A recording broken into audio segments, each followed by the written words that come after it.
this is one of those things I've wanted to talk about for a very long time, except I feel like it's something not a lot of my friends want to talk about it. I just can't sit Mhm. them down in a room and be like, hey, let's talk about the best directors of all time. It's so difficult. It's something you It's talk hard, yeah. about. It's definitely craft service talk, I'd say. Yeah, I'd say so. You're sitting around trying to pick out which apple that you want the best, and also trying to discuss which filmmakers you like the most. So, Yes. do we want to talk about the Oscars last week? Yes, we And need to Yeah, figure out the debrief. Oscars results. yeah, the results of our polling, I guess, our Super Bowl predictions. Yes. Let's see. Now I don't remember your predictions, guys. Yeah, I me don't remember neither. mine. But I was totally wrong on those. Now, I totally respect the fact that Mad Max won those because I think, Jordan, you may have picked them for one or for both. I'm not exactly sure. I think for sound mixing, I was like guitars, engine, fire, and Yeah, opera it's music. like the guy playing guitar. So, like, when you factor all that, it's like, well, yeah, I mean, I totally understand it winning. Granted, I still think Star Wars should have won. However, I understand it winning. And then the visual effects, I think, was really shocking to me because, I mean, we discussed this. We all chose Star Wars. You remember? We Yeah. all Visual effects, chose yeah. Star Wars for that because it was the amount and the execution of it. There was so much, and it was so well done. And Yeah. with Ex Machina, which actually won, yes, it was. I mean, it's extremely impressive. Like I said, that's probably my favorite film of last year. Mhm. But it was pretty much, one character rotoscoped the whole time, and then a couple other characters also rotoscoped just for like small parts. So Yeah, we were knocking it because it wasn't very flashy. It was just, yeah, the typical gray pajamas with the tracking markers on their faces. right. As Which a, is, at the end of the day, I think flashy might not be the right word because if anything in film is done the right way, you shouldn't really notice it. You shouldn't really see it. True.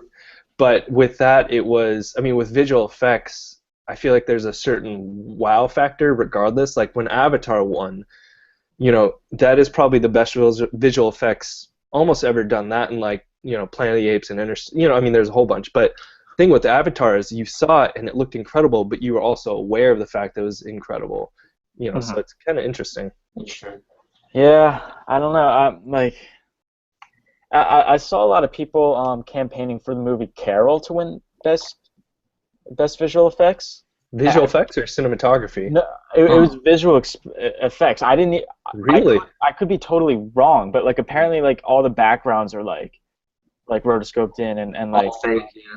yeah. So I know nothing about that movie, but it's something I like saw online, whether it was like a No Film School article or a Facebook sidebar trending, one of those things. Interesting. Now, is it like green screen backgrounds or is it like rear projection visual kind of thing? It's green screen. Okay. A lot of the backgrounds are green screen, and I didn't really go into it. Carol for best vision. There are a lot of films nowadays that are, I guess, perceived as realistic, but probably there's a good amount that is green screen. The one that stood out for me a while back was The Wolf of Wall Street. Yes. When they're like in Tuscany or Italy, the entire dock was green screen. The entire villa was green screen. The only thing that was real was the path that they were walking on and like the fake canoe that they were getting off from the yacht. So it's like it's more cost effective to green screen that than to Right. ship Leo and the whole cast and crew to Venice or something like that.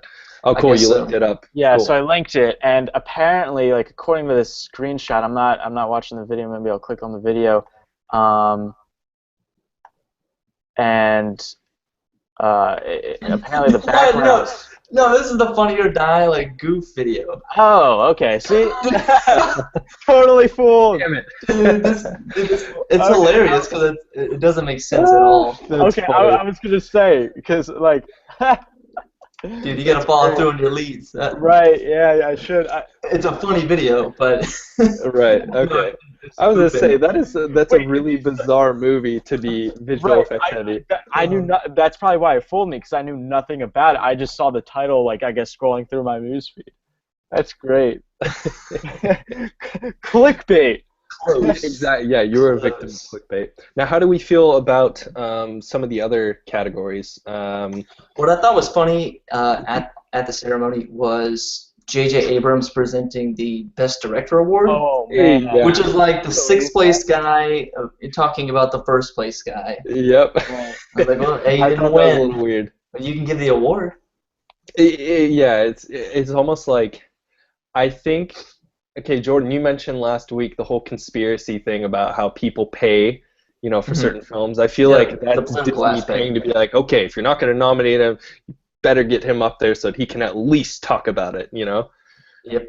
So, Yes. Star Wars didn't win anything. no, I mean, granted, it's not the prototypical movie that would win anything at Star Wars, but I thought it at least like sound or visual, but You're right. I feel like fantasy and sci-fi stuff, apart from Lord of the Rings, will never get its fair share, its fair due at the Oscars. Yeah. Chris, you called the original score for Hateful Eight. As did I.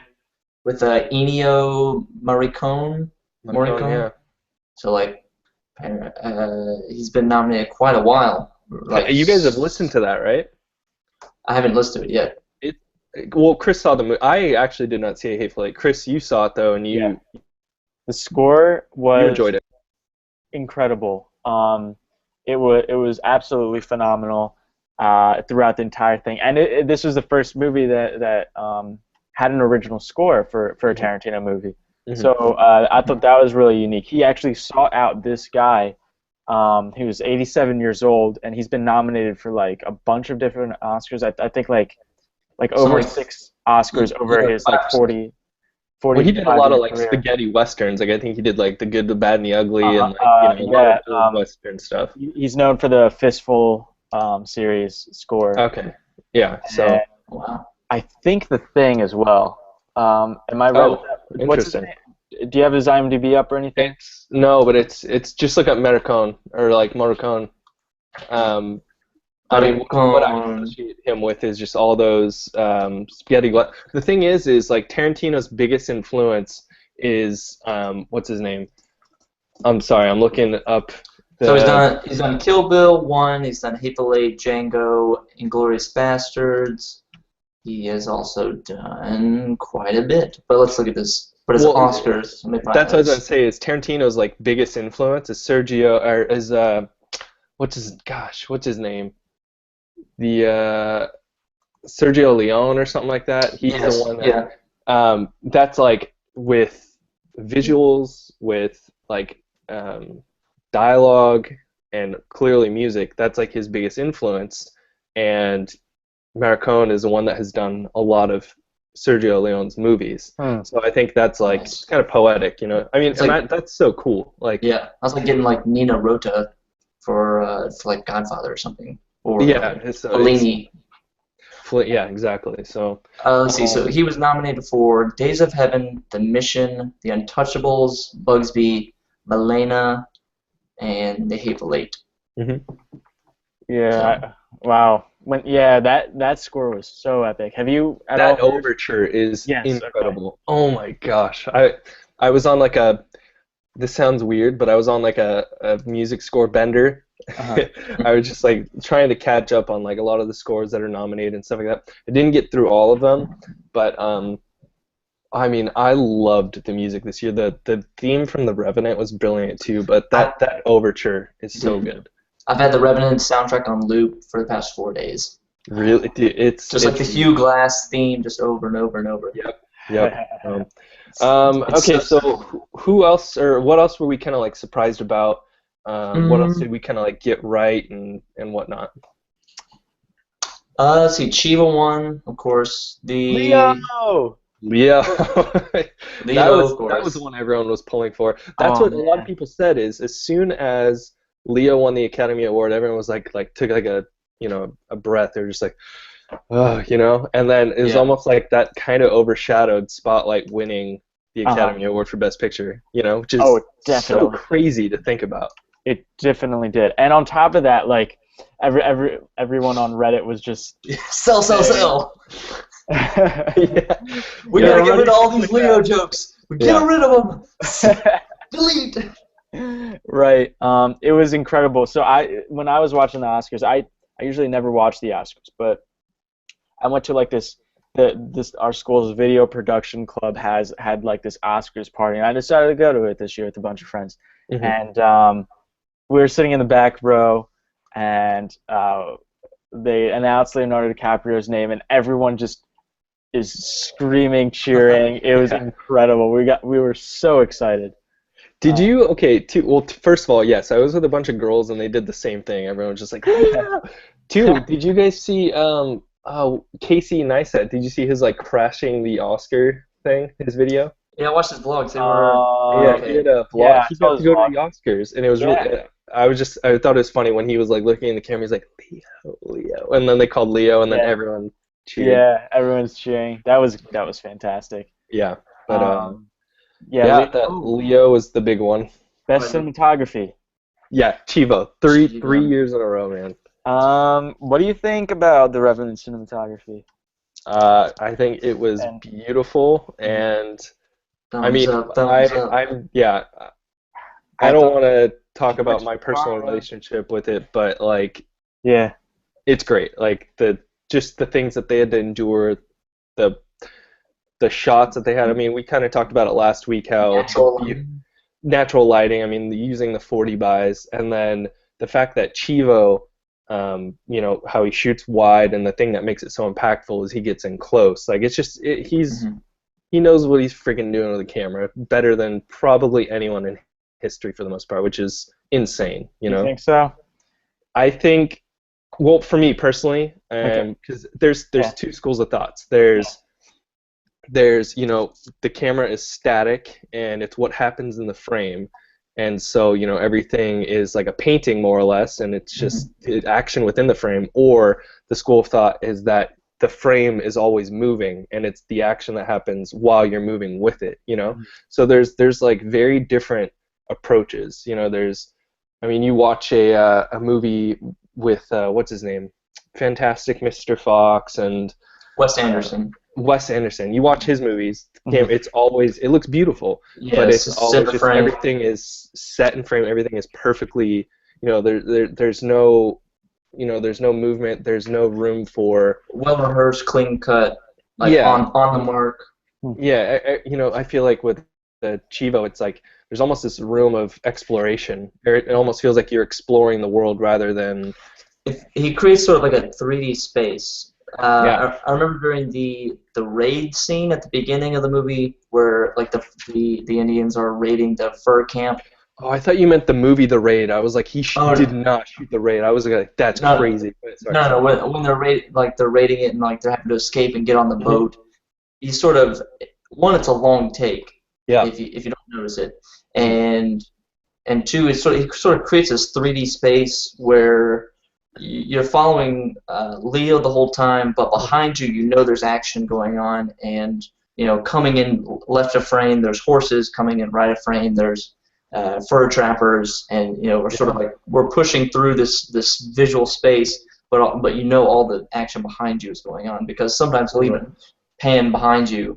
Which And is interesting because if you think about it, I mean, we've had our certain discussions about VR and stuff like that, and that's kind of where it seems like the world is kind of going. And it's almost like he shoots almost like what someone that was in the world of VR would want to shoot potentially. That exploration. He kind of gives you that extra dimension. There's long I'm- canyons. Yeah, I mean, I'm a huge fan of Chivo's. Definitely, I think the issue with Chivo, and that's nothing against him, and I've seen this a lot, is people trying to emulate him. People are. like professionals or amateurs. I think both. I think that number one, a lot of student films, at least at Chapman and stuff, they're trying to emulate him, and I think that's good and bad because that's an amazing person to emulate and try and figure out, do. But I think at the same time, it's kind of shying people away from experimenting and trying a few other things because he has this formula apparently that works. It works so well that you can win the Academy Award 3 years in a row. So. Well, another like argument I've heard from like people is that about why he didn't deserve it, and it should have been like Sicario, which is like an easy argument to start. Is that like the scenes? I'm hearing feedback from somebody. Oh, really? Yeah, I don't know if it's you or if it's someone else. But yeah, that's better. One of the things was that he kind of takes the approach of like you feel the camera presence there rather than it just being like locked down and showing you the cinematography. Like for example, that one shot in Sicario where they're walking across the desert and stuff. That's you don't really feel the camera there. You just feel the presence of the action. Right. With Chivo, like you see like the breath on the lens. You see like the water droplets. You see kind of even blood splatter. I think with the horse. Right. Well, I think that therein lies two schools of thought. I mean, is the camera a character in this movie as well? And I think that's, for me personally, I love that. I love being aware of the camera being in there and exploring. It's almost like it's your point of view while you're exploring this world, to a certain extent. Right. So yeah, I thought that was an interesting thing. What do you guys think? Well, the whole like emulation, it's kind of funny. I actually got off the phone with a guy today. He's looking to get into filmmaking. He has the budget for getting a camera, and he wants to like, how do I achieve the Revenant look? How do I get that? How do I get that Revenant look? And does he have any filmmaking background or no? He has more like a videography background. He's coming from like a sports department, like filming football games, and he wants to go into filmmaking, or I guess not, either filmmaking or just making more emotional stories. Okay. Which I totally dig. I was like, okay, I want to hear what you told him. Yeah. Well, I just told him the specs like you just did. I was like, well, he uses 24 millimeter, 18, 15 millimeters, and he just gets real close. And he uses a Steadicam, or he does it handheld, natural lighting. I just kind of broke down the specs of the Revenant, and I was like, that's how you can kind of achieve it. Right. Well, did you tell him too, if he wants it to look like Revenant, he needs to fly down to Patagonia, right, and have a lot of time on his hand. He talked about that too. He's like, yeah, I love the sort of in between scenes where it showed the huge mountainside. I was like, just get a drone or something. Yeah. Start it. But that was a breathtaking part of the movie. Just huge mountains. Like I think the other thing too is, well, first of all, in order to achieve something like the Revenant, you have to have a vision like what Inarritu has. You have to want something like that to acquire that from your DP.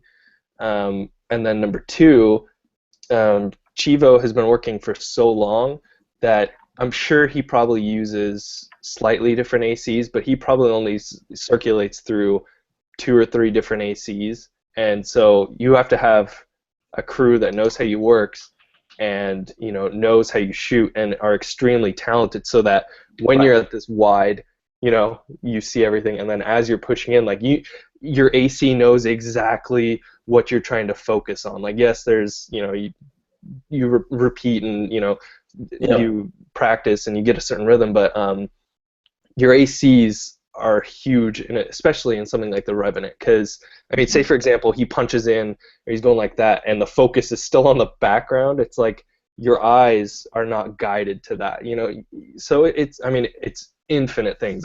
He uses different ACs or the same one? Oh, I'm just guessing. The thing is I'm sure he probably uses similar ones, but at a certain point ACs that are unionized and work on feature films are so freaking good that you put them in anything. I'm just saying they're at that level where they're not at the AC level of new filmmakers or fresh out of college or stuff like that. These are people that are just they can do this shit with their eyes closed.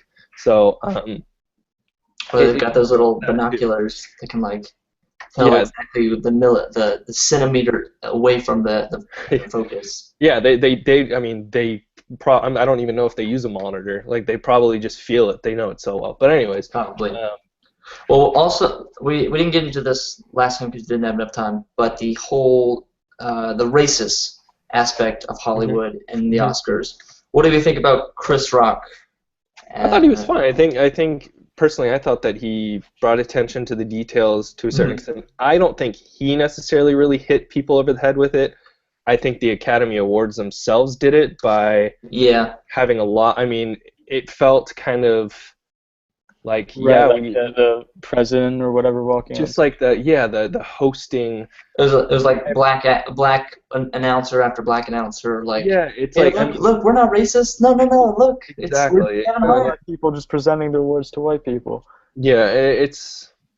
I do think that next year will be a change. Unfortunately, I think Hollywood is fairly amoral. They do what people want. They do what sells. So I don't think it's going to change out of the goodness of their hearts. I think it's going to change because that's what people desire. But I think next year will be drastically different. Well, probably. I mean, people will decide with their pocketbooks. Exactly, 100%. That's where it all starts. Which is what's motivating it. Did you hear they had like the lowest number of viewers like of all time, or like it ranked up there in top 3 or something. I did hear that, which is really kind of. I mean, I think that's another issue, which I mean we could probably talk about eventually. Is a lot of these movies that are nominated and up for stuff, they're not things that a lot of people watch. I mean, the last Academy Awards that I can think of where something garnered a lot of money and was like a heavy favorite to win was probably in 2003 when Return of the King was up, and then prior to that was Titanic. So most of the time these movies that are really up there for big awards aren't things that a ton of people see. So what's the motivation if it's not something they're going to be pulling for? Right. What if we had like 12 Years a Slave? The Artist. No one saw The Artist. Like, come on. Oh yeah. Jeez. Argo, which I think some people saw, but it's nothing even close to what Lord of the Rings or Titan. You know what I mean?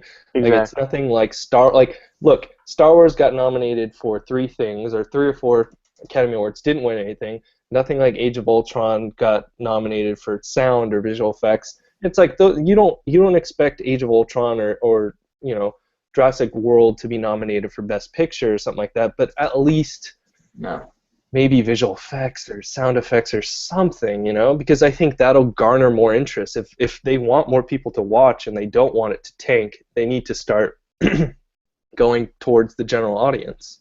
Mm-hmm. That's true, but there may be, or not maybe, there has to be this mentality to sort of preserve the art of cinema. And I bet the philosophy among the Academy members is that if we start letting in these blockbuster movies, if we start letting in these sort of movies that are just here to make millions of dollars but not really are artistic or won't really stand the test of time, right? Like it might start muddling a reputation or our criteria. Or it's less prestigious. Right. If we let in Transformers and Jurassic World, then Transformers does get nominated though. That's the thing. That's what I'm saying though. Is I feel like Transformers typically always gets nominated for Best Visual Effects. Didn't the Transformer come out this year? No, not this year. Was it this year or last year? Like Revenge of the Fallen or whatever, or Extinction? No, I think that was last year. Gotcha.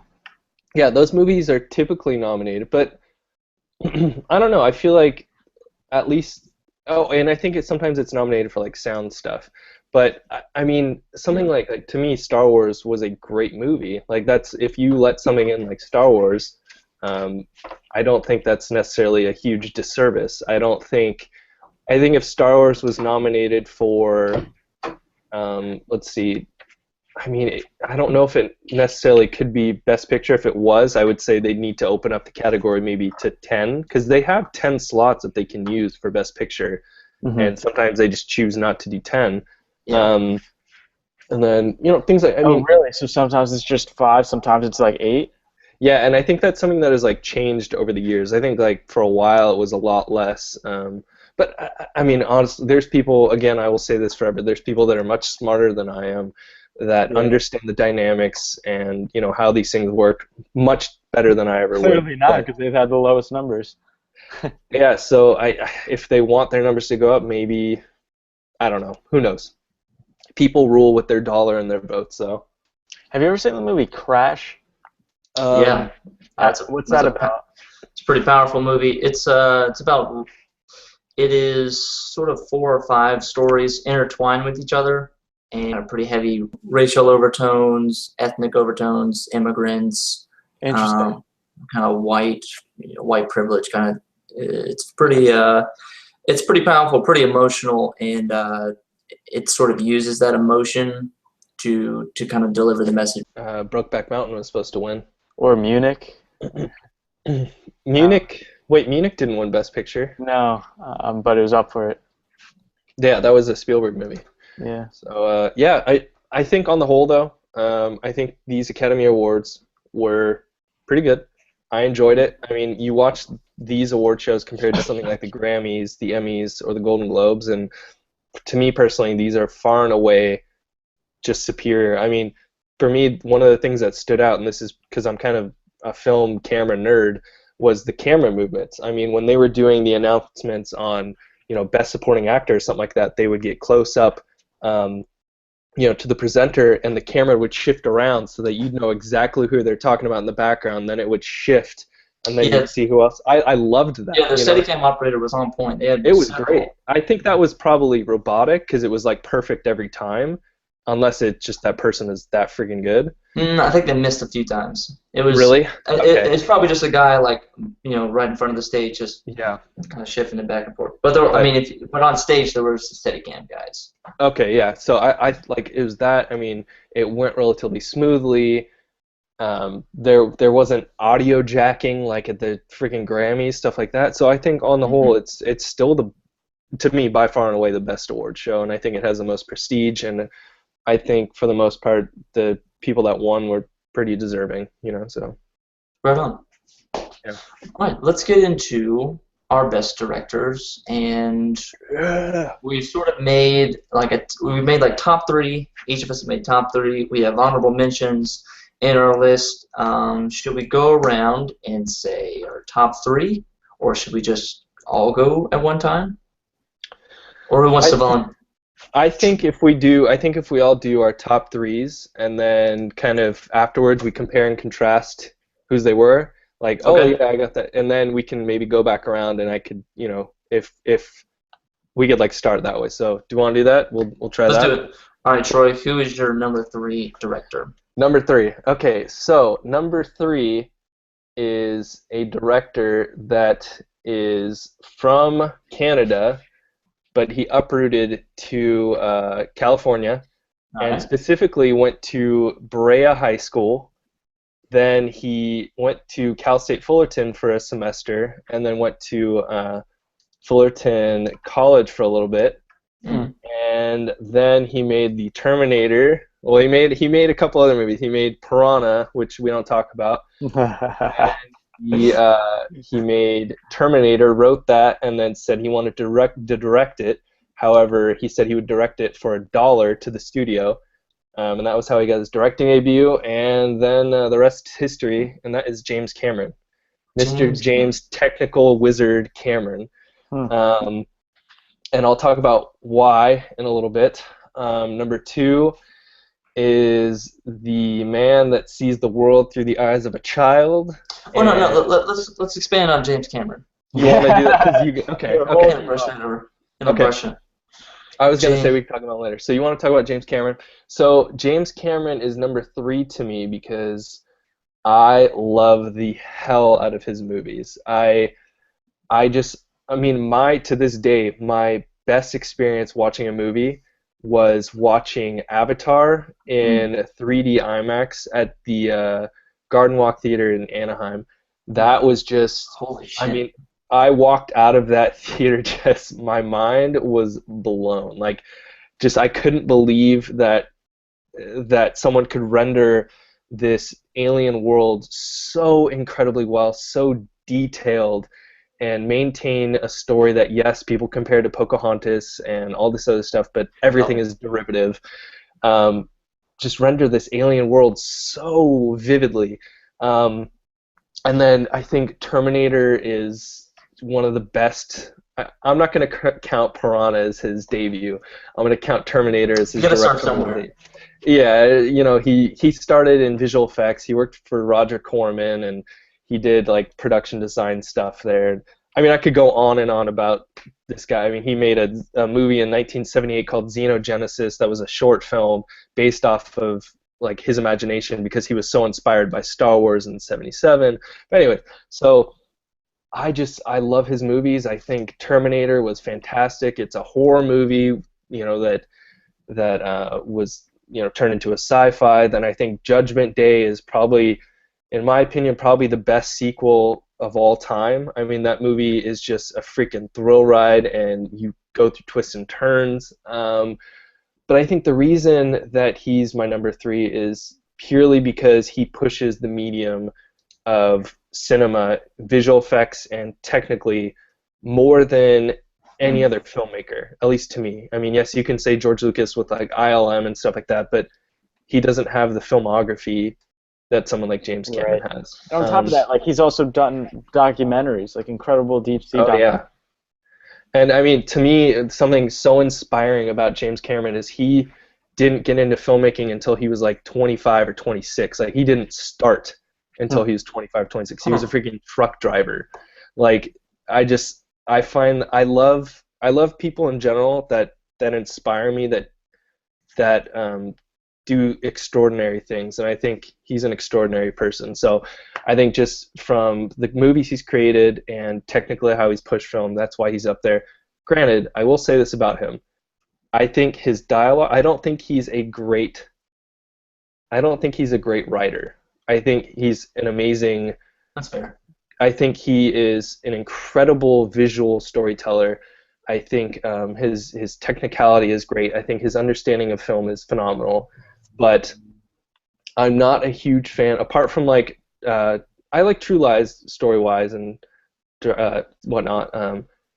I think Terminator 2, yes. But for the most part, most of his dialogue is like some grunty people that are like, hey, you know, did you hear about Sally? Yeah, she was a good ride, you know, stuff like that. And he's like, you know, all these grunty people for the most part. It has this very militaristic vibe. I would say even Titanic had some of those moments. Yeah, so it wasn't written by a romance novelist. yeah. So that's my take on James Cameron. Love the dude. I agree with you that he has pushed the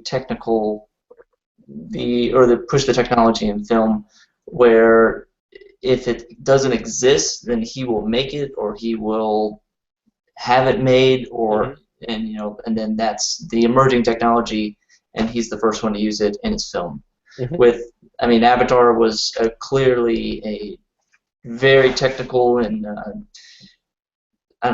such a progressively technological film with the face cameras, where they had those like huge jawline cameras where it would in real time it would track their face, track their emotion, and then the director could 10 feet back look at the monitor and look at the aliens. What were they called? The Na'vi? Navis. The Navis. He could like look at the Navis saying that instead of the actual actor.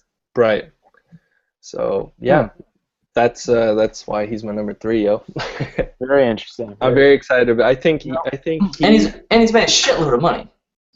Yeah. See, I think that there's 2 ways that you can define directors too. A director is either a director or a filmmaker, and I think he's a filmmaker. You know.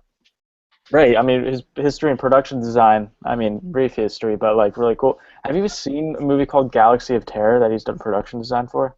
No. Is that a Roger Corman thing or? No. It's. Let me see. I pulled it up. Galaxy of Terror. It's a really corny like 1981 like horror movie, but the production design is very similar to like how Alien is, but like on a shoestring budget. They were able to make this like cheesy 80s horror movie, and he was the production designer for it. I guess before. What year was Terminator? Terminator was 82, I think. Okay, so 84. It is 84.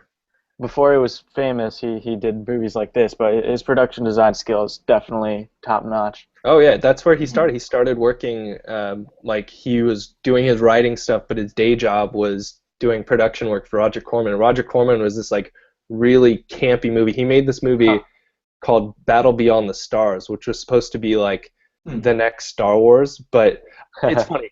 If there's a movie that ever needs to be remade, I think it's that movie, and I would love to be the person that does it because it has some potential. But anyways, he did the production design for it.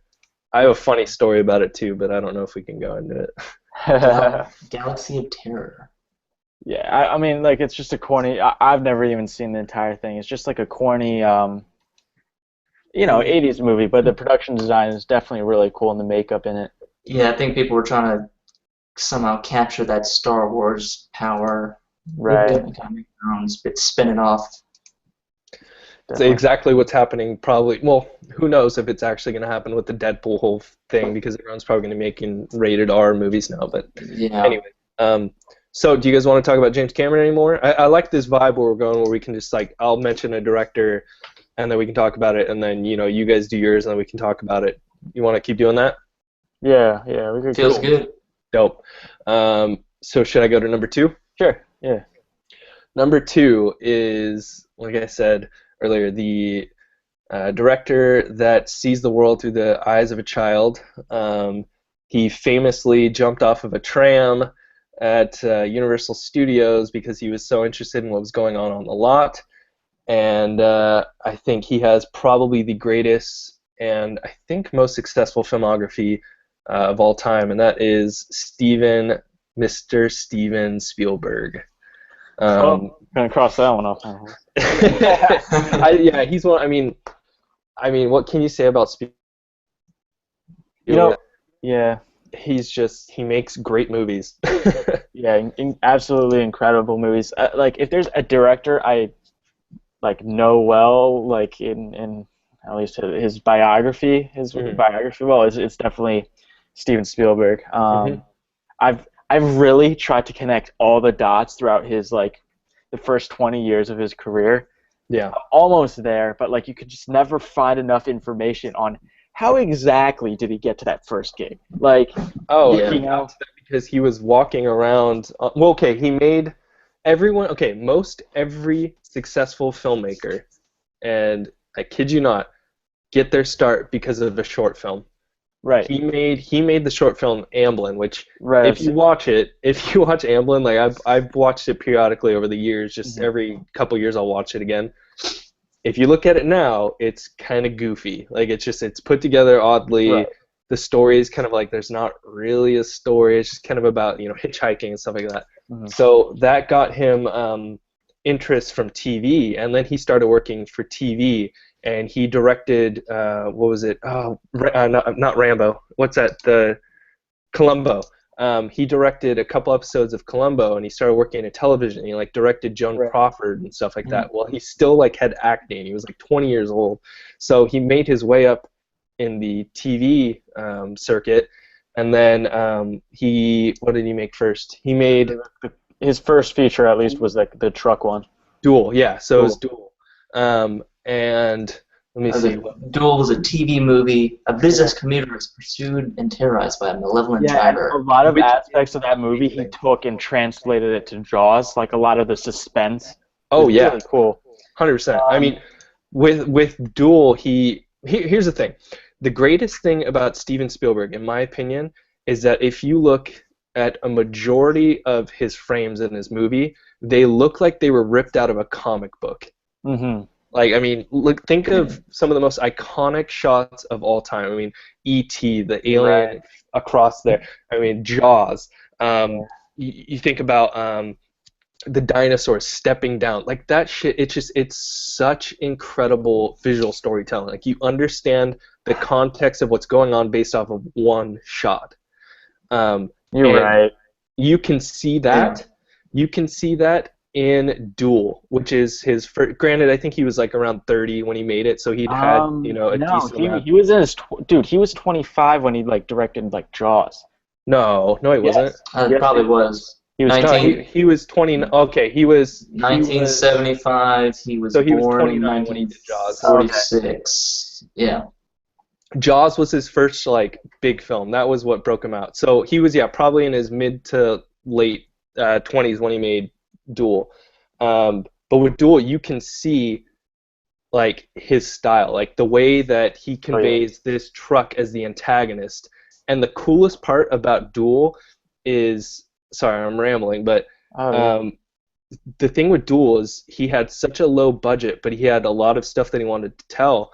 Is he literally had a map, like a overhead map of the area where they're shooting, and he would be like, all right, the truck's going to go down the road this way, and we're going to have cameras here, here, here, here, here. So he had like 4 or 5 cameras set up on top of a mountain or down here on close, stuff like that. I mean, obviously, it would, to a certain extent, it would have to be moved out for certain shots, but they would go down the road one way, and then he'd flip the truck around, and then they'd go down the road the other way. Yeah. And that's how he got like a lot of the action scenes and stuff like that. Now they're called overheads, and now everyone in film school. Yeah, and now I don't think Duel is a great movie. I think it's like visually it's amazing. You can see his style coming through, but the way it ends is kind of really lame, and like you could tell he's still figuring out his style. And then freaking Jaws comes around, dude, and he just wrecks house. Like he's just, all right, yeah, I'm gonna be this guy now. I'm gonna make awesome movies that are I know so much about Spielberg, and I'm sure you guys all know so much about Spielberg that that should be our own episode. Someday. Yeah. Because there's so much I could say, like from his movie Firelight, which was his first movie ever played in theaters when he was 16 years old. It was a feature film that he made at 16 years old. It's 2 hours and 20 minutes, 1964. Damn, he used a lot of like World War II footage, right? Not for that one. Firelight is very interesting because it was the predecessor means prior, right? No. Mm-hmm. Yeah, right. To predate. Predates the predate to Close Encounters. Literally the same like strobe effects. So he used like gels and like strobe lights to like create this strobe effect and burn an image onto the actual film of like like an alien ship landing. That's what Firelight was about. An alien ship landing inside his house or something, like a small alien ship. So 2 hours and 20 minutes of that. I think we should have an episode dedicated to Spielberg because I could definitely go on about him too. I mean, we can't even talk about all his movies. Friggin' Schindler's List. Yeah, we need an episode dedicated. Okay. To Spielberg. We'll move on. In contrast to your number 3, I would say, or to James Cameron, he's not as technical of a director. Like he is very story-driven. He's very very much about the actors and less about the technology. He's not true. Jurassic Park. Well, okay, but like he himself is not. I would not say a very technical filmmaker. Exactly. I would not put James himself Cameron at a computer and be like, all right, do these visual effects, and I would trust that when I come back and a couple hours later, James Cameron has some visual effects. I do that to Spielberg, and he'd be like, I mean, I got something, but I had to bring on these people. Like he knows how to convey stuff. Steven Spielberg is a director. James Cameron is a filmmaker. Okay. One story I've heard is I think it was for Jurassic World while I was in New Orleans a few years back. I heard this from one guy who heard it from one guy. Telephone. But the story was that the videographer on set doing the behind the scenes video was using a DSLR to film the behind the scenes, and Spielberg comes up to him and was like, "What is that? Are you taking pictures?" And it's like, No. So we're making video. You can do video with that? What? It's like I don't believe it for a DSLR video. Yeah, you can do video. No, because he's actually one of those directors that says, like look at you kids, like 60 years ago when I made my first movies, I was shooting on film, my dad's 8mm camera. Now you all have iPhones that you can. Yeah, but he hates digital. It's like but no, he really promotes the fact that anyone can make a movie at any time and there's no excuse. He's one of those directors. Absolutely. So. Yes. Okay. So I think the moral of this story is we need to have an episode dedicated to Spielberg. Number 1, Troy. Okay. So my number 1. So I was debating between Spielberg and my number 1, and there's a reason why There's a reason my number 1 is who he is, and it's because of Spielberg. I have number 1, Mr. Christopher Nolan. Oh God.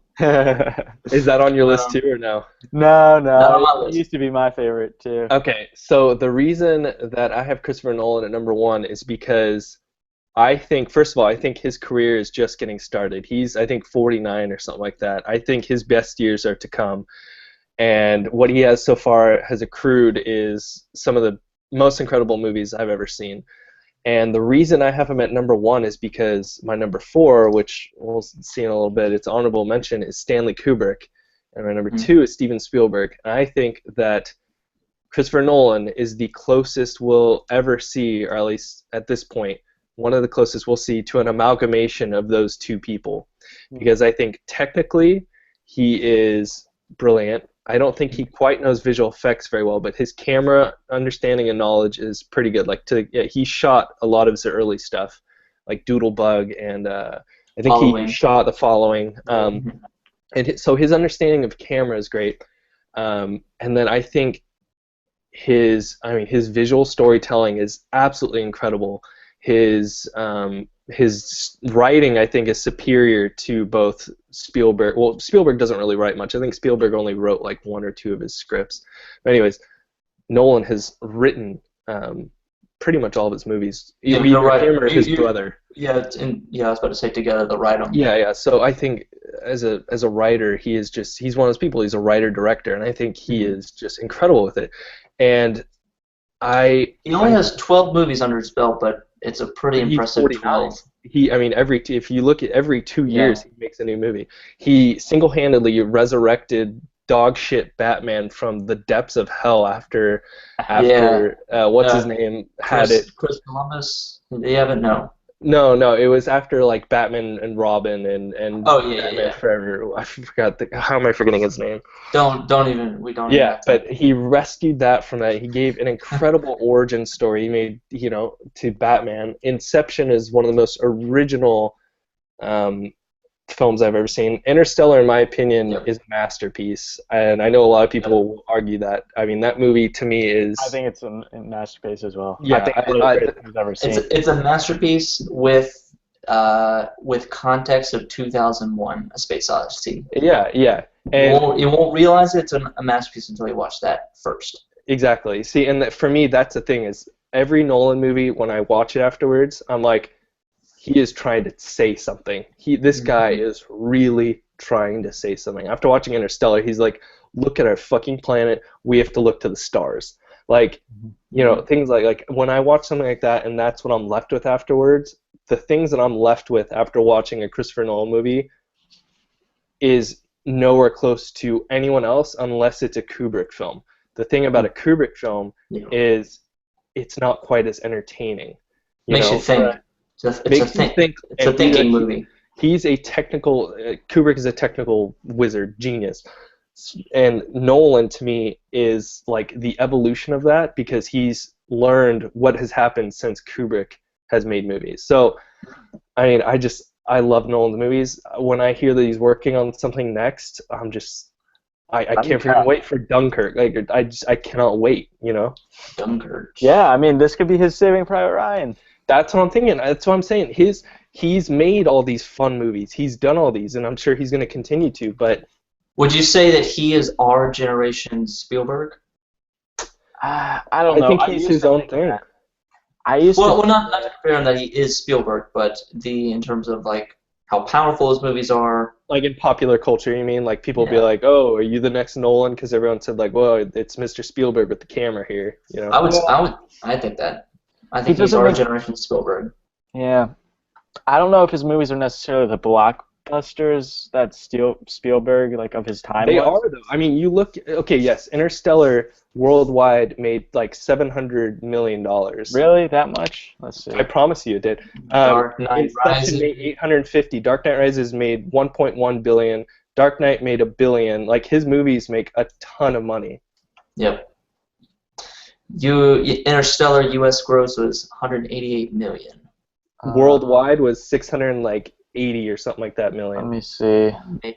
Doesn't really say worldwide. Worldwide. Okay, yeah, you're right. 672 million. Yeah. They made a lot of money overseas. That's what I'm saying. And like the thing with Interstellar, Interstellar.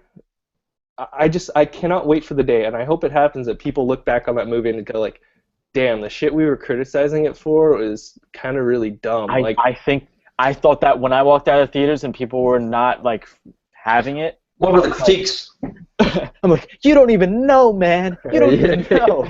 You're so dumb. What were some people saying about Interstellar?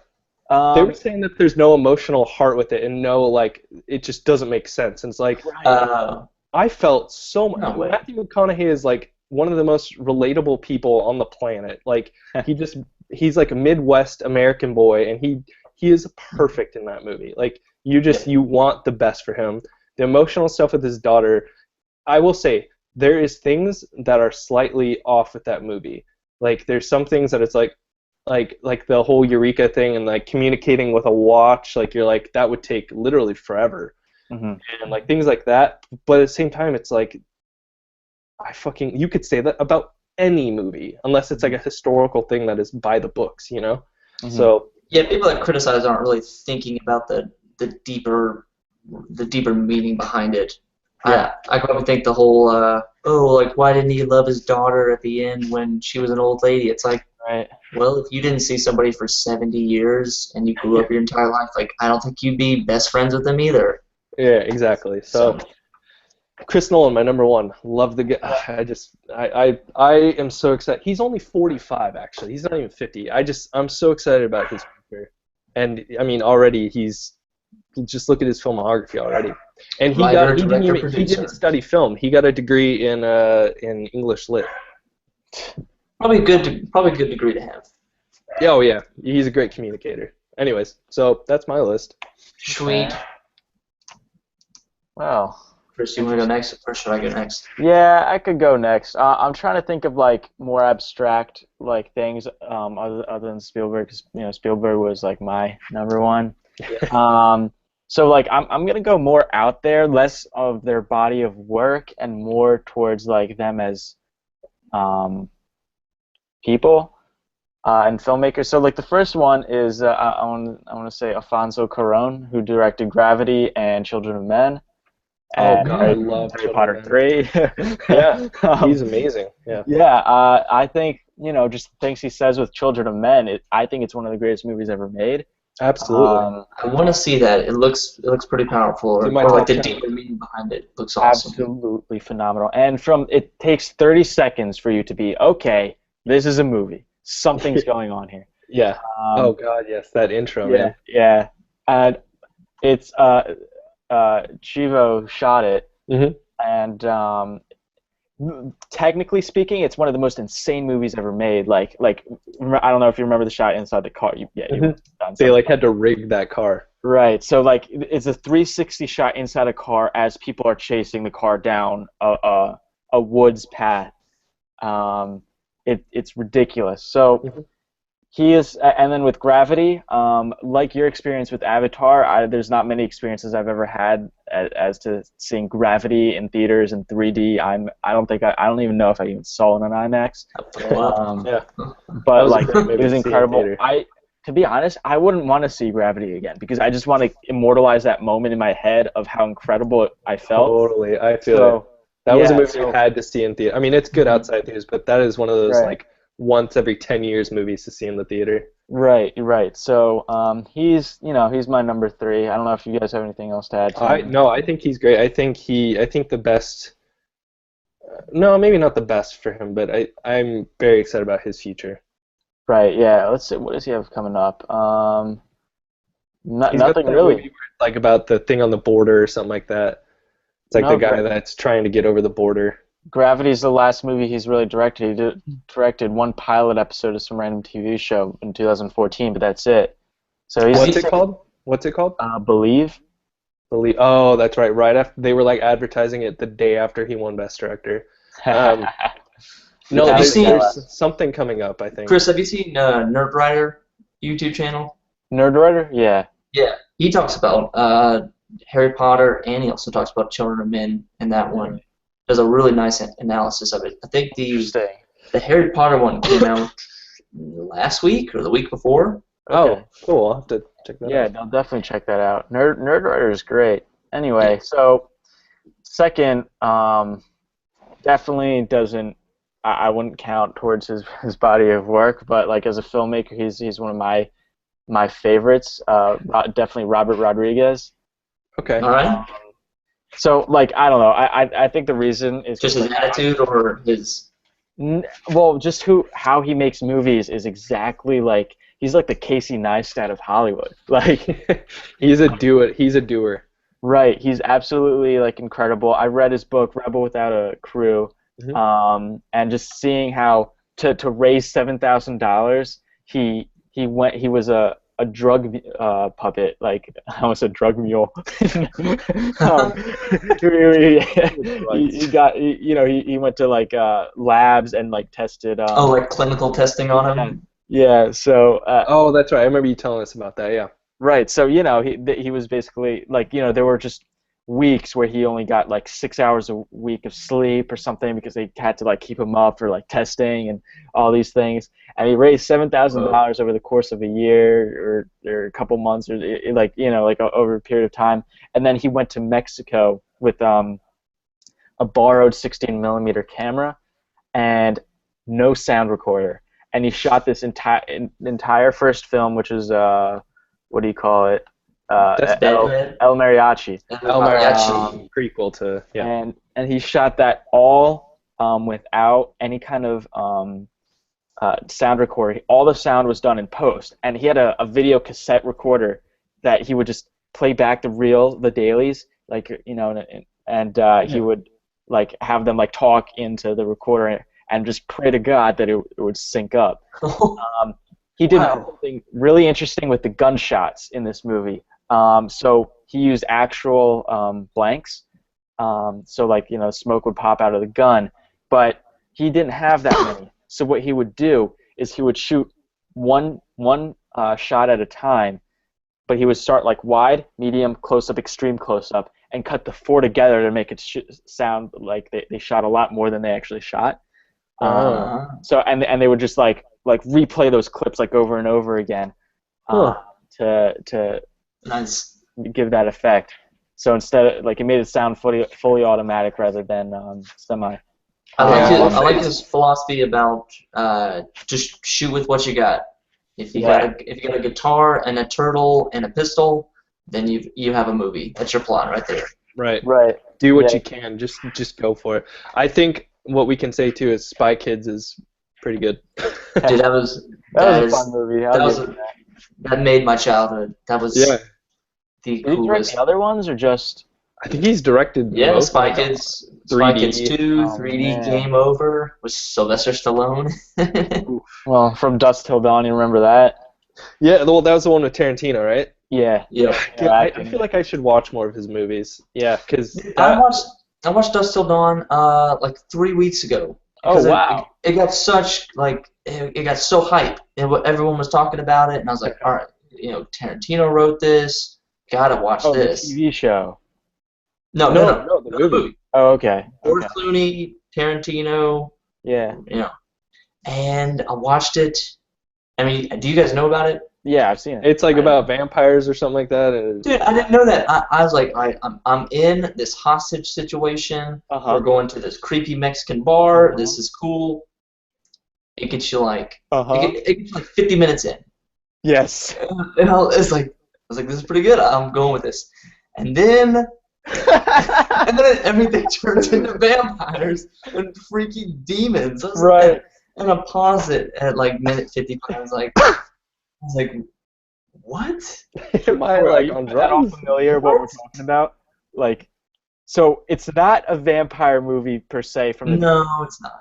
It's so in the beginning, it's a hostage movie, a really good hostage movie where these two guys bring a family in an RV. RV cartel, father, it's badass. Then they go to a bar called the Titty Twister, right? Something like that. It's got who's it got? What? Cheech. It's got Cheech in it, of course. Yeah. Cheech Marriage. Okay. Okay. So and then all of a sudden, it turns midnight or something, and everyone in the like they turn into werewolves, but they turn into vampires, and then it's just this bloodbath. I saw this movie in like 7th warning grade. warning to that? No, stupid. Nowhere. Pissed me It was off. ridiculous. It was the biggest letdown I've ever seen. Oh So no. here's what I did at minute 55. I paused it. I pressed play. I fast forwarded. I watched the rest of the movie and fast forward just to see if the zombie, Dracula werewolf crap would stop. Didn't stop. They talked a little bit at the end, and then there's more. And I was like, Right. what? How is this? I guess it's one of those cult favorites. We'll see. Like- Now that's a TV show on his own network. He has his own network now. El Ray, Yeah. right? So that's cool. I mean, he definitely has a successful career and he has his niche. So definitely. So all right, well that's more that's way more Robert Rodriguez than anyone needs for now. And then okay, the last one is very similar to Robert Rodriguez, I would say, but a filmmaker who died young called John Cassavetes. Have you ever heard of him? He was he in Rosemary's Baby? Yes. Yep. Okay.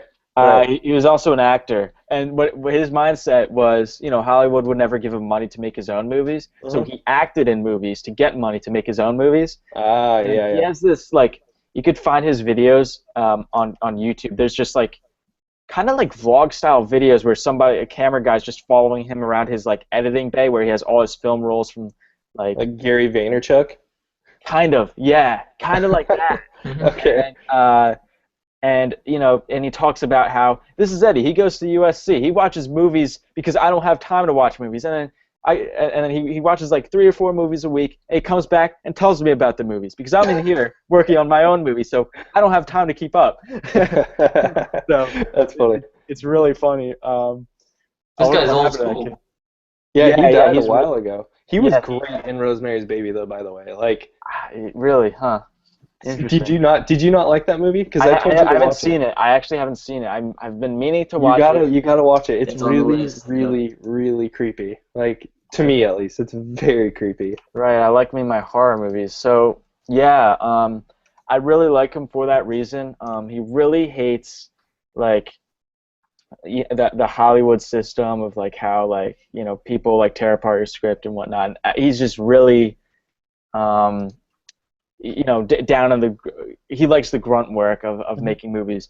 What's cool is after a while of making movies, in the early 80s, I think right before he died, he started a small theater in New York City, and he built it with his bare hands, the stage for his play and all that stuff, and with other crew members.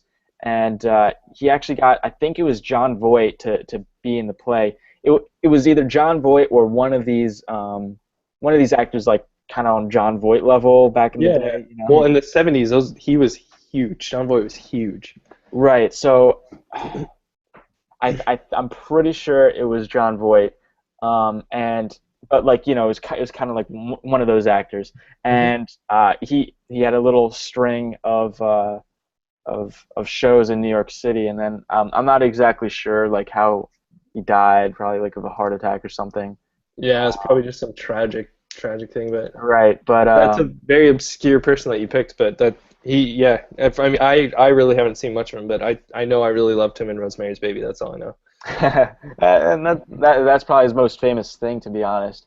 But his movies have such personality, and I'm trying to think of. I don't know, even their names, like this one movie called Faces, which I haven't seen that, but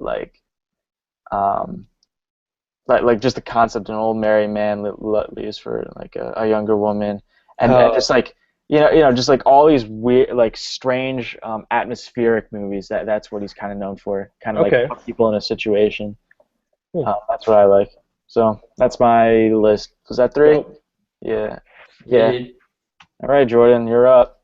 All right, so my number 3 would have to be Quentin Tarantino.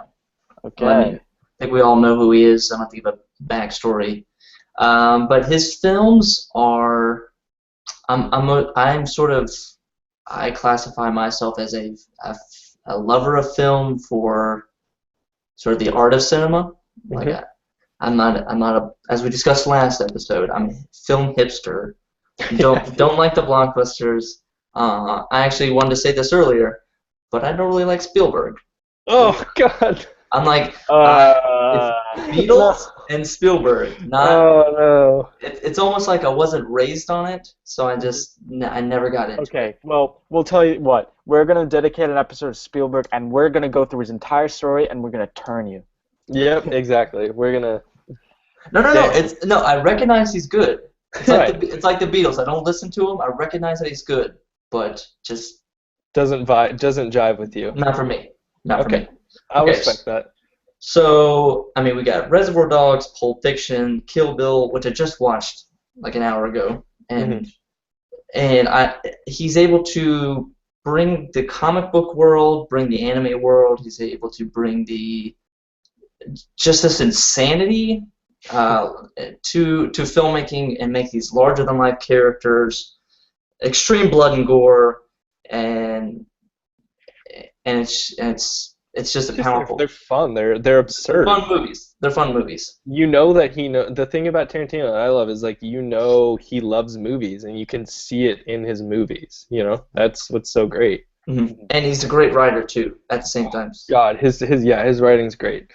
I do have some qualms. I'm gonna keep talking him up and stuff, and then I do have some things I want to bring up. Mm-hmm. And he actually in a recent interview said, well, I think he's done 8 films. Yeah, Hateful Eight was his 8th.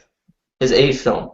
He said in a recent interview on The Hollywood Reporter that he's only going to do 10 films. Like, he has 2 more films, and that's it. He's out of the game. Mm-hmm. He's going to become a novelist, which... Well, yeah, and he wants to do stage plays, right? Stage play. He talked about wanting to do Hateful Eight, the drama, on stage. Yeah, have you seen that director's... Cool.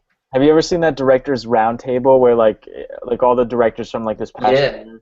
Yeah, that's what I'm talking about. And right, and it's funny because everyone's like, yeah, right, you're only going to do 10 films, Quentin. Yeah, they weren't. They're like, wait, are you serious? What? Yeah, I don't think they believed him. I don't really believe him. And the thing with Tarantino is you're not going to know until he's actually done, because he said that Django was probably going to be his last, right? And then he, drafted Hateful Eight, and Hateful Eight got leaked by what was it? There was some it was like Tom website. Wolfe's agent or something. Yeah, and he was like, I'm done with Hollywood. And then I think there's some things that I have is because I think what happened with how he got screwed by Disney kind of is going to jade him a little bit about filmmaking, and then I think the fact that the movie it's probably one of his least well-received movies. It's still obviously great, like everyone still loves it, but they're like, it's not Django, it's not Inglourious, it's not Pulp Fiction.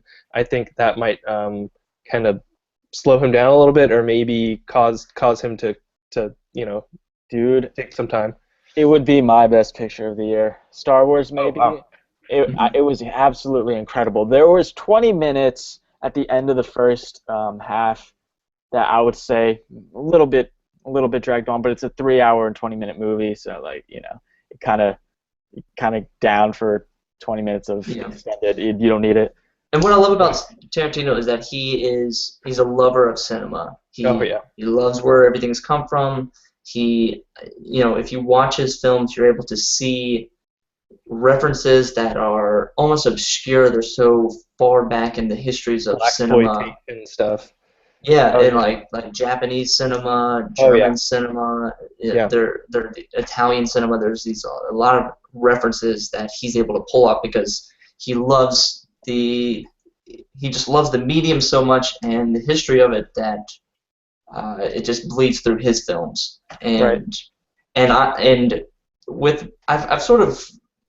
I've calculated my directors based on where I want to be as a filmmaker, because it's not so much their movies, it's just how they direct, who they are, and that's what inspires me. Just this like obsession with cinema and with the history of cinema, where it makes me want to watch some like 1955 Kurosawa movie. Yeah. And oh, that's a great frame, and then put that in my movie, and only I will know about that scene and where that came from. Right. He's very good at, because I mean, we kind of talked about it last week, how in something like Battlefield, or maybe 2 weeks ago, in something like Battlefield Earth, Mhm. someone, deliberately copying Blade Runner or something like that in that movie. It happens a couple times. Mm. Versus in something like those are not homages. And stuff in a Tarantino film, they're clearly homages. Like, you can tell he loves cinema. You can tell he loves Kurosawa. You can tell he loves Sergio Leone. And it's like he doesn't copy them. He does homages. I mean, And he in the made most brilliant way. and a lot of his homages are very overt. It's like I'm clearly trying to be this other type of film or this movie. I'm copying this exactly. So, okay, we're gonna have to we're gonna keep talking about this, but we actually have a question in our chat.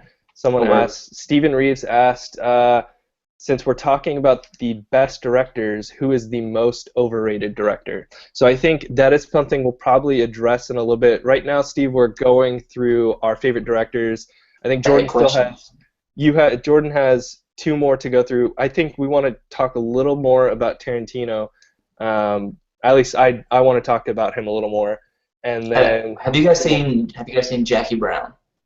No, I've seen parts of Jackie Brown. I've seen the scene True where, Tarantino fans have seen Jackie Brown. because I've seen the parts where like De Niro walks into that room, Sam Jackson's like, "Yo, chill," and then he just has sex with that girl like after they smoke. Like Yep. that, I think that's funny.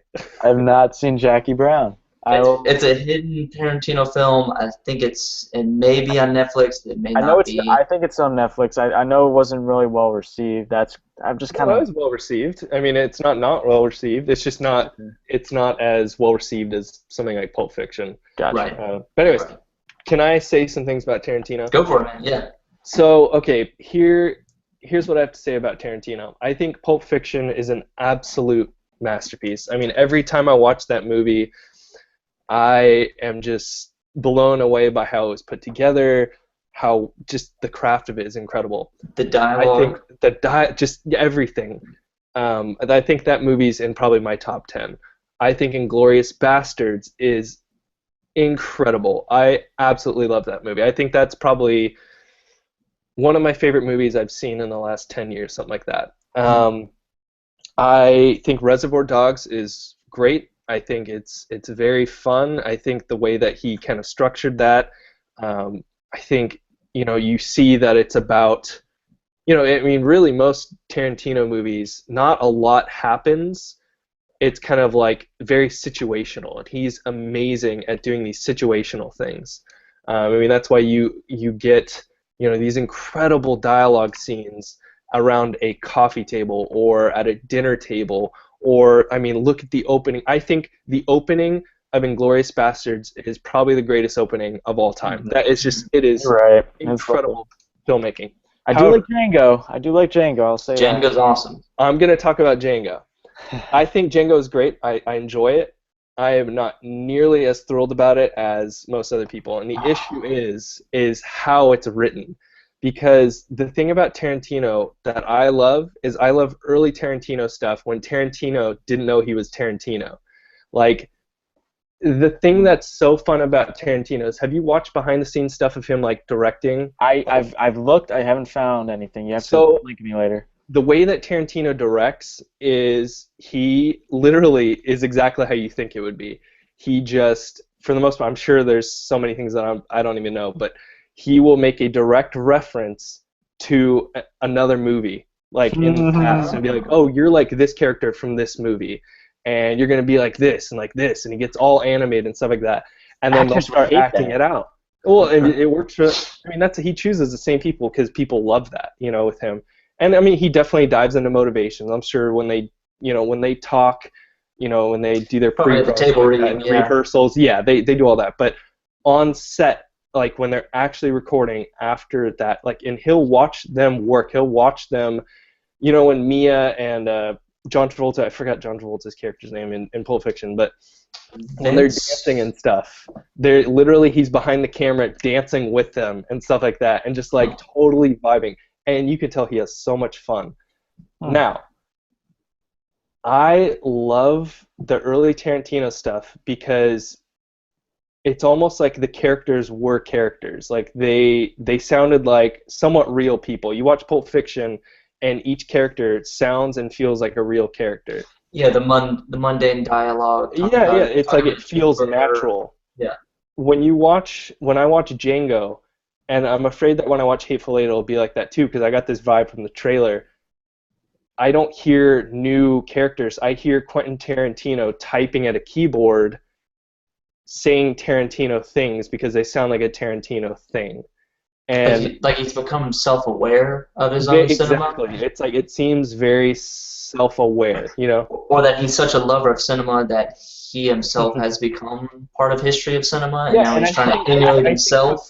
It's almost like that sounds bad. It sounds like I'm saying that he's like he's almost like mimicking himself, which is not that. I just feel like to a certain extent it's so Tarantino at this point. I want the early stuff I get. And another thing about me is, we kind of talked about this earlier, I love film that feels natural, and you know, you're in it and stuff. With a Tarantino movie, it's meant to be a stage play. It's meant to be like things that, you know, like that, and he's aware of that. And for me, that's kind of opposite of what I want, but I respect that. And I think it's going more towards that. And I think he's aware of that, and I think that's why he's going towards stage plays, you know? Like, that's what he wants to do, stage plays next.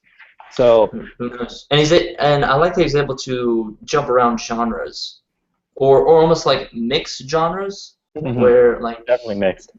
Go from, you know, crime movies to historic World War II movies to, you know, slavery 1860s movies, like just the westerns. He's able to kind of jump around, but still infuse his Tarantino style.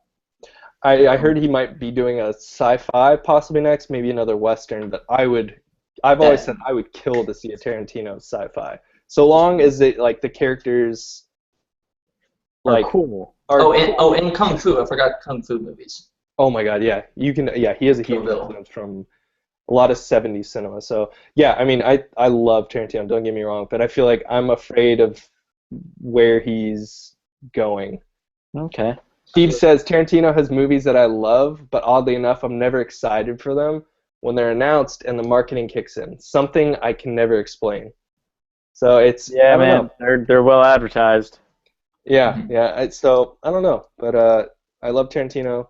Was that your number one, or do you have one more? Oh, that was my number 3. Okay, that was number 3. We saw, but it's Tarantino. We had to talk about Tarantino. Yeah, you're right. Okay. All right, number 2 is Stanley Kubrick. Yes. And did you talk about Stanley Kubrick, or was that your honorable mention? That was my honorable mention, but yeah. Okay. So, like all my directors that I have not seen every piece of work that they have, and I do not like every piece of work that they have. Stanley Kubrick is, as we mentioned earlier, is the thinking filmmaker. He has a thought, he has a philosophy, he has sort of a lesson behind his films, and devouring his films is like devouring a piece of old literature. It's it's like reading an 1800s English lit piece where you cannot casually watch it. You can't be passive. You can't be casual about it. You have to immerse yourself in it, understand it, and be constantly thinking about the movie. And then you have to go back and watch the movie 3 more times to even kind of understand it. Very true. Oh yeah. I saw you flash in 2001. Yeah. You know what? I've never seen it. I've owned it for over a year. I haven't seen it. It is tough. It's like saying I'm gonna read Jane Eyre in a weekend. It's like oh jeez, how long is this movie?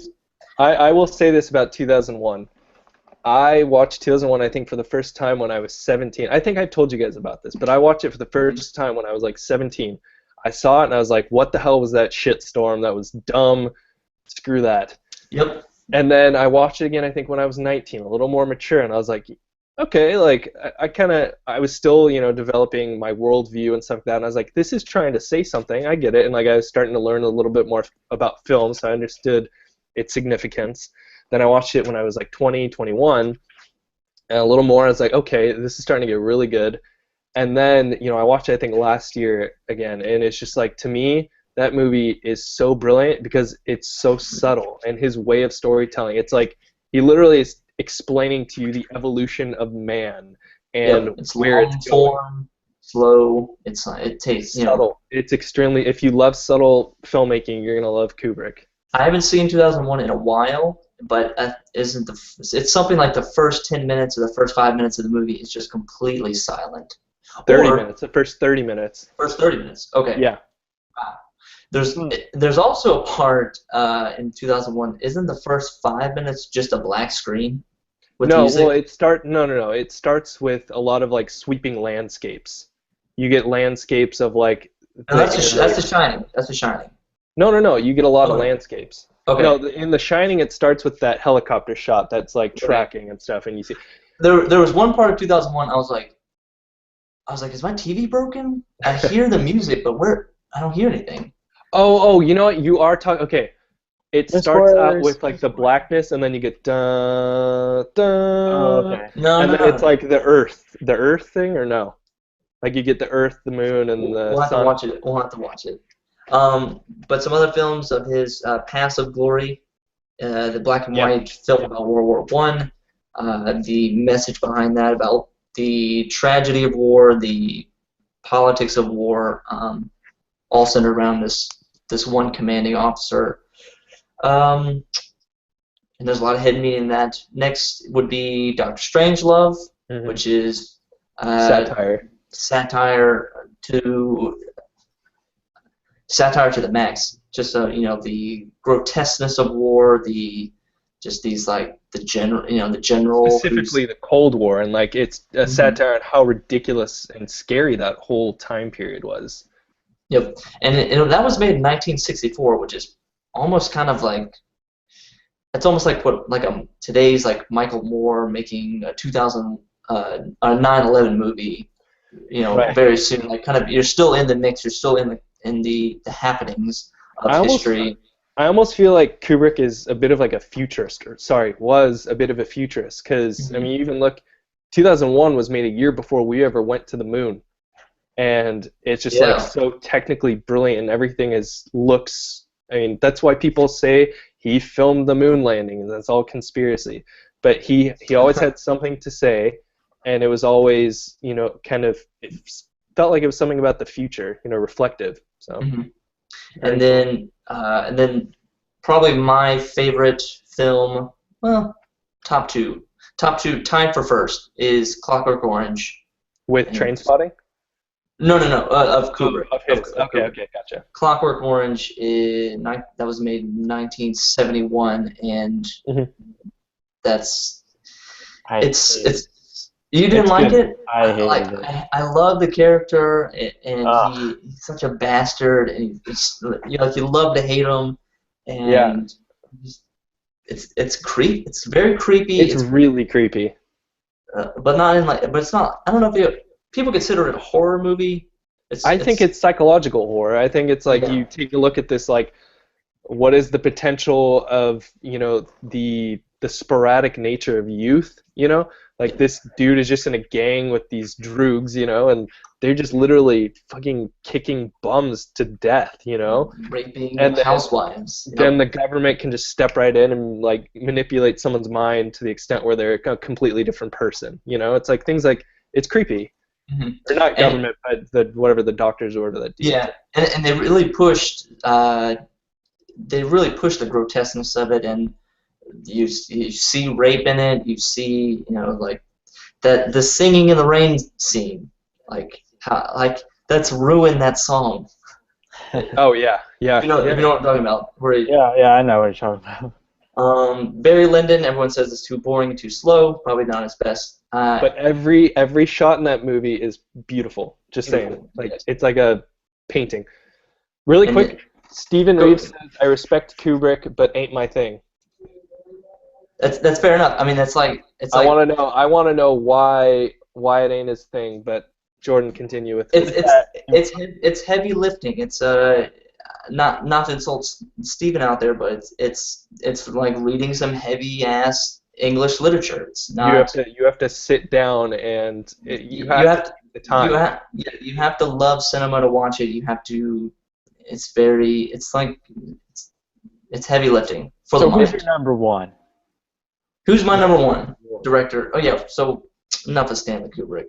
Okay, number one, and again, I don't love all his films. I haven't seen all his films, but it would be David Fincher.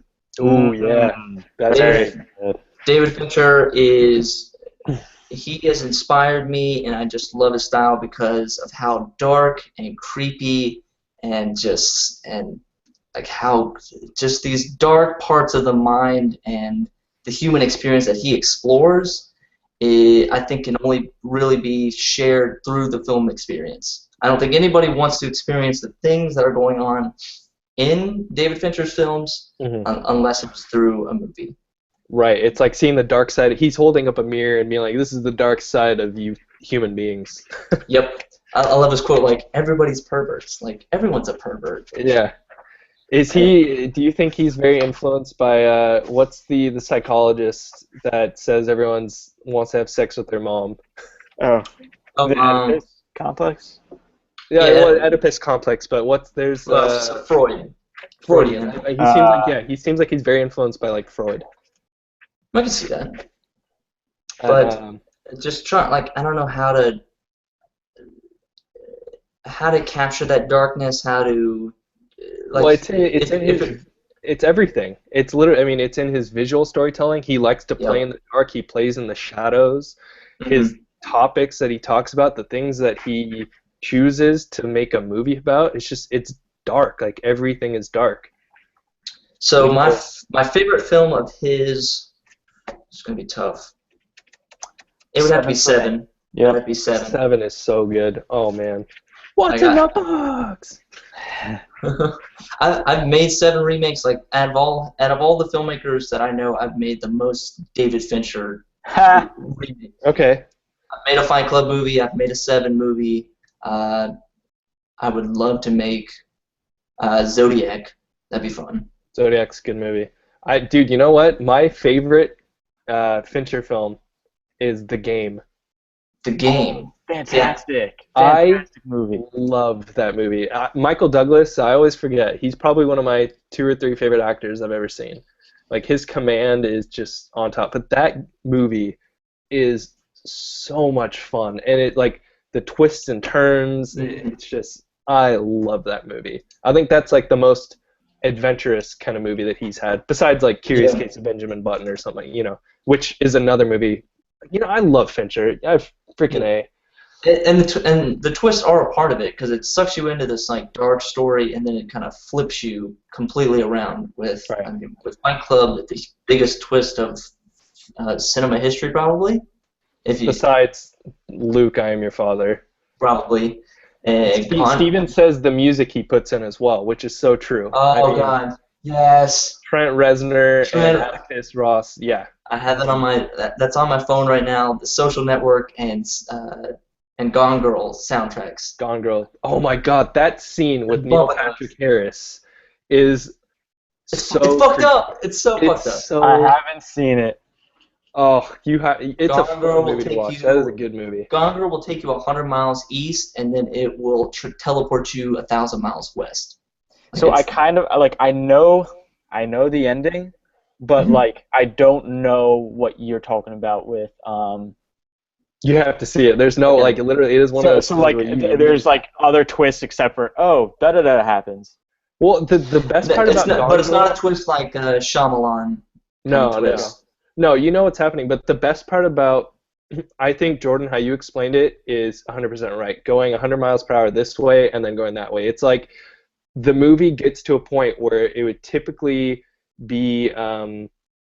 I guess it'd be, how do I explain this? I knew how to better explain this after I'd watched it, but it was like the midpoint of this movie almost like starts a completely new movie, Yes. Whereas typically it's really good. I don't know if you guys do this, but I watch a movie and I try to guess the plot, or if you watch a really bad movie or a kind of not a bad movie, like just kind of a movie, C+ movie. You could sort of like, oh yeah, she's gonna marry him, she's gonna get killed, yeah, I know how this plot plays out. You know, like, oh, this is on page this. This is what. It's very predictable. Yeah. Yeah, it's very Absolutely. and Gone Girl takes you on that ride. It's like, oh yeah, I know how this goes. He's this, she did that, they killed each other, and this happened. Oh yeah, yeah, pretty typical. And it's like, nope, like Yeah. you weren't reading. It's like it's almost like you flip the script over and you got to read the back of the script. Yes, Jordan, you nailed it, man. Exactly. It's wild. Seven's like that. Seven's a wild ride, and You know what? David Fincher. Fincher is definitely in probably. I don't know if I want to say top 5, but he is damn close. He is so much fun. he's Like great. it's so dark and fun. Speaking of Fincher, I guess we could even make closing remarks with him. House of Cards season 4 House of Cards. Yes. drops tomorrow, March 4th, or as we're recording this, March. Tomorrow. What? God, I thought it was at the end of March. You know that? I thought it was at the end literally of March. A few hours it drops. Yes. Woo! Well, you guys get it in like 2.5 hours. I think it's 2 Bruh. a.m. Eastern, but it's a thing.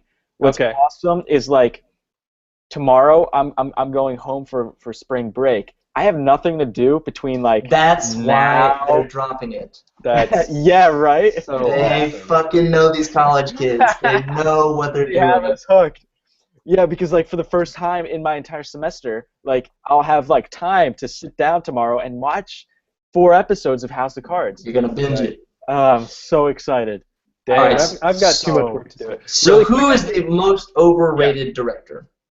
Uh, Who would we say? Okay. Anyone in mind right now? I don't know if either of you two at this point, but I have to think about it for like a minute or two. I don't know. I think Steven anyone. Spielberg? Anyone? I No, okay, wouldn't. that could be yours. Go for it, Jordan, if you want to. People could say, the Transformers dude, Jason. Oh, Michael Bay. Michael Bay. Jason Bay. Like what? Jason Bay. Horrible with names. Michael Bay. But at the same time, he's his own genius. He's not overrated. He's underrated. Who? Michael Bay? Michael Bay. Yeah. He's underrated. He knows exactly what he's doing. Is the Right. thing. Right. I think he's very smart. I don't know who else you guys can throw. I'm looking through like the names: George Lucas, Tim Burton, Wes Anderson, Scorsese. I want to say Wes Anderson for me, but that's just Yeah. because his movies just don't work for me. Like I feel like for me to say that he's overrated, it's like that just means I don't like Pepsi, but you know everyone else likes Pepsi. It's so Peter Jackson, Alfred Hitchcock. Affleck. Ben Affleck's good. Clinton. yeah, man, an overrated. Ridley Scott. It's like the best directors are like good in and of themselves. Like they don't cross over to each other. Let's ask Steve. That's You know what, Steve? Who do you think is an overrated director? Hopefully, you can hear this and maybe think of someone. Tyler Perry. Tyler Medea, any Medea movie. Let's see. Well, Steven agreed with me on Wes Anderson, so at least I got that going for me. Okay. Honorable mentions.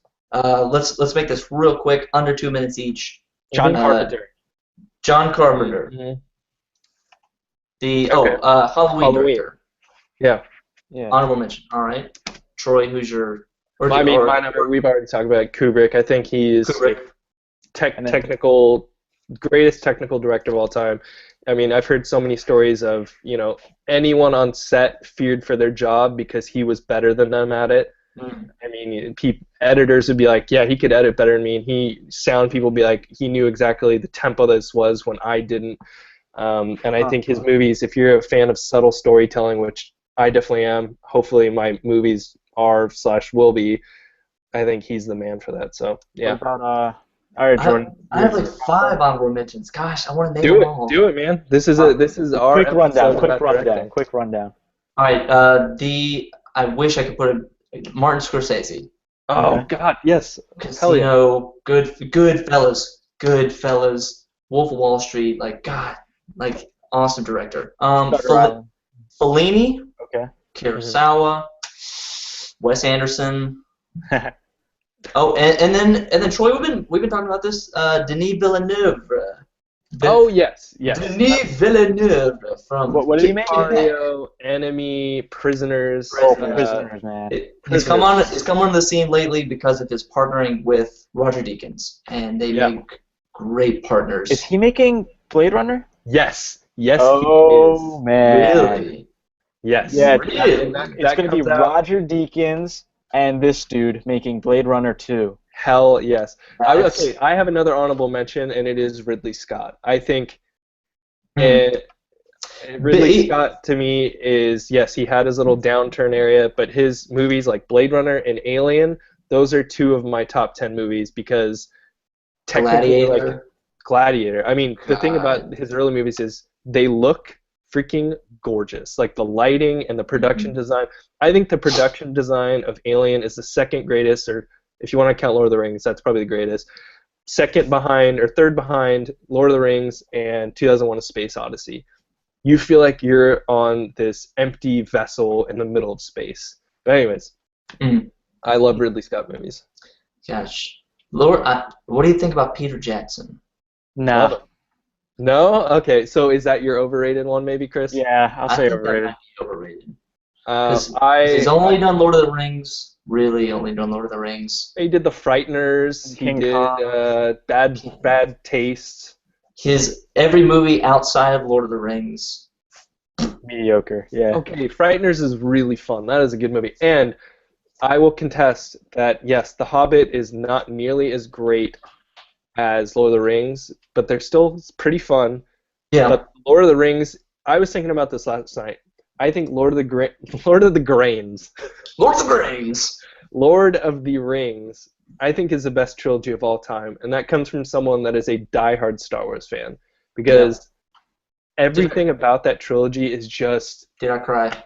Oh my god, it is incredible. It's so good. It's so good. All right, guys, is that a wrap for this episode? I think so. Yes. In wrapping, Stephen Reeves says his most overrated is Tarantino.